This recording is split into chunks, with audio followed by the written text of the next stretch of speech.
Hey Archers, it's me Earl Yap of Benel Archery, and today we are going to discuss the 3 types or 3 ways of aiming a barebow bow. Okay, so when you say barebow, it can be a traditional bow or an Olympic style bow without the accessories. So pag sinabi natin walang accessories, wala yung sight, wala yung clicker, wala yung mga stabilizer. So very bare siya, riser, limb string lang, arrow rest, plunger. Now, a lot of you are probably wondering, bakit si Earl Yap ang nagdi-discuss with us kung ano ang barebow? Wala namang alam si barebow yan eh. Excuse me ha. Barebow shooter ako at a young age, okay? 4 or 5 years old, I was already shooting barebow. Siyempre, pinilit ako ng tatay ko. Hindi ko naman ginusto yan. Kasi, yung dad ko kasi, barebow shooter. So, he was a member of FAAP, which is Field Archery Association of the Philippines. And back in the 80s, syempre, 80s kid ako, sinasama niya ako sa mga tournaments. And that memory eventually got stuck in my head until parang I always gave the sport a try every summer and eventually liked it. So, paano ako napunta sa compound? I basically wanted to join more competitive tournaments.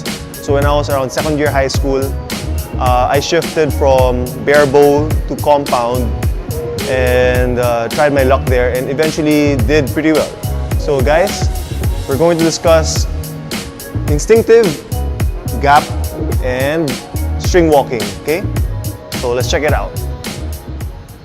Okay Archers, so we're gonna shoot first my barebow. This is the one that I always use. It's an old win-and-win bow, but it's really good. I love it. So you can see, wala siyang sight, walang stabilizer, okay, walang plunger. And first, we're gonna demo how to shoot an instinctive bow. So, first off, kailangan dyan, you're shooting 1 finger on top, 2 fingers below, the Mediterranean style, and you anchor the corner of your lip. Now, you want to be able to more or less find your true center.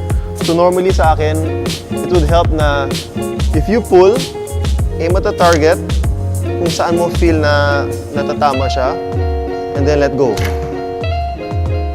Okay, so roughly, you have to work on that until you become very consistent, and that's the only time you can move back. Now, with instinctive shooting, you need to remember that hindi siya hula-hula. It's not purely hula. Kailangan dyan, meron kang estimated guess, which is close to relatively where it should be, at dapat confident ka. Okay? Some people kasi basta tira lang, yun na yun. Sa akin, you need to more or less have a accurate guess. Alright? And you have to be very consistent. Especially when you go further away.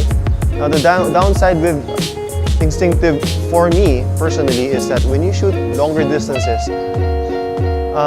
that accurate guess or precise guess becomes very inconsistent. Okay?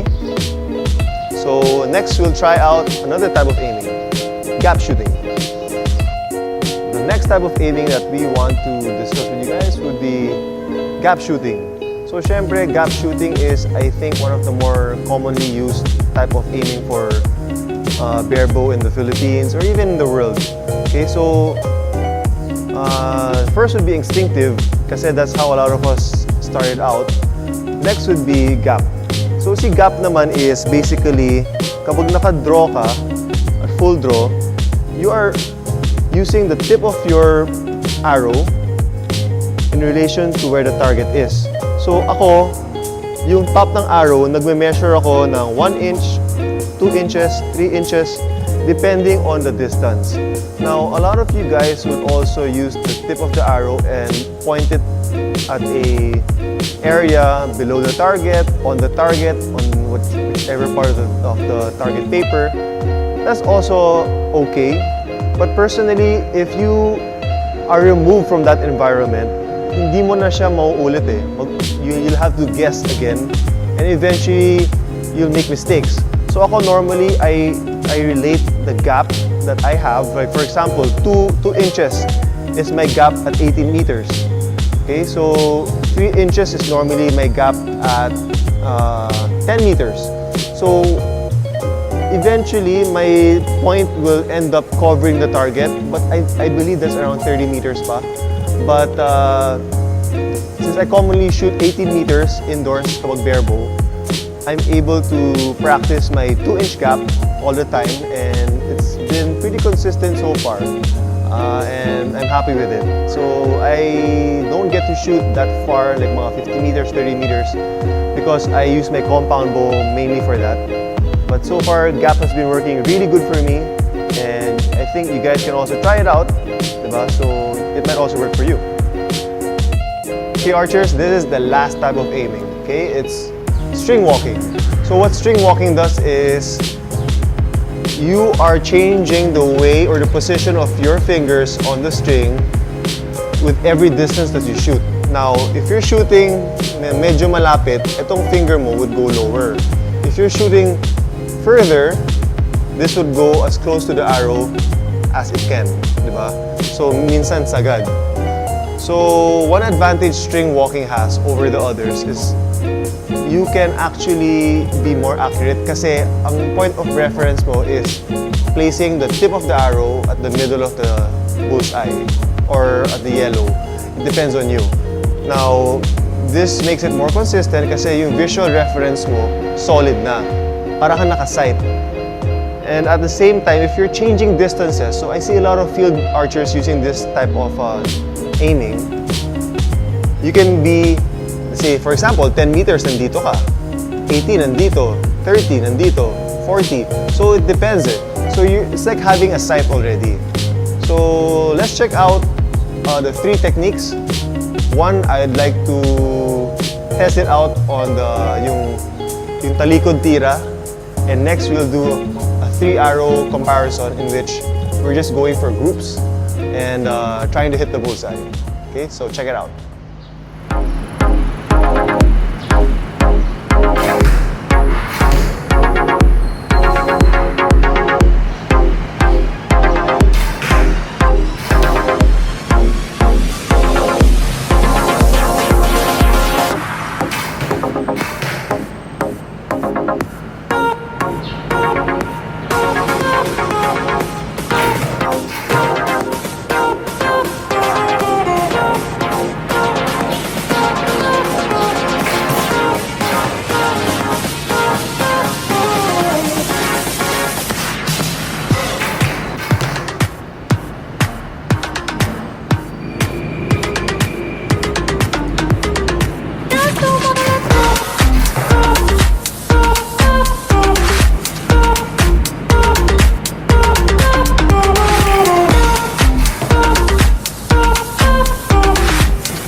Okay, archers, now that we're done with the talikod tira challenge and also yung pag-shoot natin ng 3 arrows in 1 target for the 3 types of aiming techniques, let's do a quick review. Instinctive shooting was much faster, much easier to shoot. Gap shooting, a little bit, parang may konting delay ng konti, but not as slow as we thought it would be compared to instinctive. But when it came to string walking, medyo mas mahirap siya. Kasi syempre, kailangan mo manigurado kung correct yung thumb position mo sa string in terms of the distance that you were shooting. And also, syempre, you also had to steady yourself. So if you saw what happened, I believe I shot yellow on the instinctive shooting. I shot a yellow as well for the gap, but I shot a red sa string walking naman. Now, that resulted to me being unable to settle down. So I think that's one of the downsides of string walking when it comes to shooting fast. When it comes to shooting naman those 3 arrows in one target, string walking did so much better.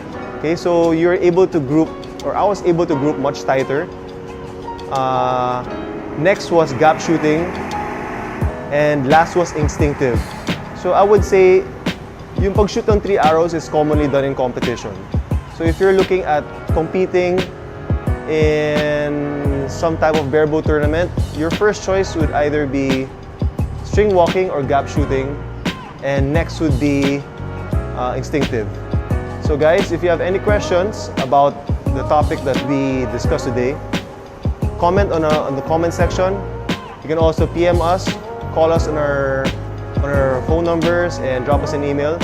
And also, don't forget to like, share, and subscribe this video. And also, subscribe to our YouTube channel. And don't forget to also like our Facebook page. So, till our next video, happy shooting everyone!